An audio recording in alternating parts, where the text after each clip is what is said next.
दोस्तों जय Hind. Paramilitary news Hindi में आपका एक बार फिर से स्वागत है। 50% डीए को बेसिक पे में मर्ज करने के संबंध में एक बड़ी डेवलपमेंट हुई है। फेडरेशन ने सीधे 8th सीपीसी के अध्यक्ष से 50% डीए को तत्काल बेसिक पे में मर्ज कर कर्मचारियों को राहत देने की मांग की है। क्या है पूरी डिटेल्स सब समझेंगे, लेकिन वीडियो में आगे बढ़ने से पहले आपसे रिक्वेस्ट है कि अगर आप अर्धसैनिक बलों से संबंधित खबरों को जानने में इंटरेस्ट रखते हैं तो हमसे जुड़े, चैनल सब्सक्राइब करें और अगर वीडियो पसंद आए तो एक लाइक जरूर करें। तो चलिए स्क्रीन के ऊपर चलते हैं। यहाँ पे आप देख सकते हैं कि ये letter Federation of National Postal Organisation की तरफ से लिखा गया है सीधे श्रीमती जस्टिस रंजना प्रकाश देसाई, जो कि 8th सेंट्रल पे कमीशन के चेयरपर्सन है, उनको लिखा गया है। और इसमें कहा जा रहा है कि merger of 50% dearness allowance with basic पे एंड ग्रांट ऑफ अंतरिम relief in view of continuing inflation with effect from 1/1/2026, यानी कि 50% डीए को तत्काल बेसिक पे में मर्ज कर अंतरिम राहत देने की मांग ये कर रहे हैं 1/1/2026 से।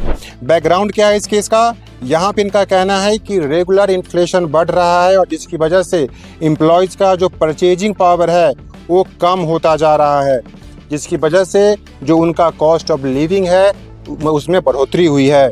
इसलिए ये 50% डीए को तत्काल बेसिक पे में मर्ज करने की बात कर रहे हैं।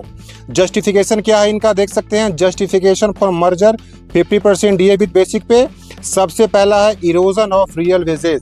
जो आपको मेहनताना मिलता है, सैलरी मिलती है, वो धीरे धीरे उसका इरोजन हो रहा है इन्फ्लेशन की वजह से। ये कह रहे हैं कि जितने भी एसेंशियल कमोडिटीज़ हैं, सर्विसेज हैं, उस सब का इन्फ्लेशन उसमें इंक्रीज हुआ है, जिसकी वजह से जो एम्प्लॉय है उसका परचेजिंग पावर धीरे धीरे कम होता जा रहा है। इसलिए ये रिलीफ अति आवश्यक है। दूसरा इनका कहना है कि प्रिंसिपल एडॉप्टेड इन अर्लियर पे कमीशन, इससे पहले जो भी पे कमीशन बैठा है उसमें डीए को कुछ ना कुछ डीए को बेसिक पे में मर्ज किया गया है, तो इसलिए ये हिस्टोरिकली यहाँ पे बता रहे हैं कि जो पहले हुआ है उसको अडॉप्ट किया जाए।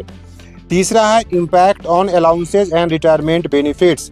इनका कहना है कि जो भी अलाउंसेज और रिटायरमेंट बेनिफिट्स होते हैं वो सभी बेसिक पे ही निर्भर होता है। तो जैसे ही इनका बेसिक बढ़ेगा तो जो भी पेंशनर हुए या जो रिटायरमेंट जाने वाले हैं या जो सर्विंग है उनके अलाउंस पे डायरेक्टली इसका इम्पैक्ट पड़ेगा। क्या क्या इम्पैक्ट करेगा वो चलिए देख लेते हैं। सबसे पहले है इनहेंस हाउस रेंट अलाउंस, यानी कि हाउस रेंट अलाउंस की बढ़ोतरी, transport allowance and other pay linked benefits, improve pension, gratuity and other retirement benefits, provide long term financial stability to employees and pensioners. Next है अंतरिम relief pending final recommendations.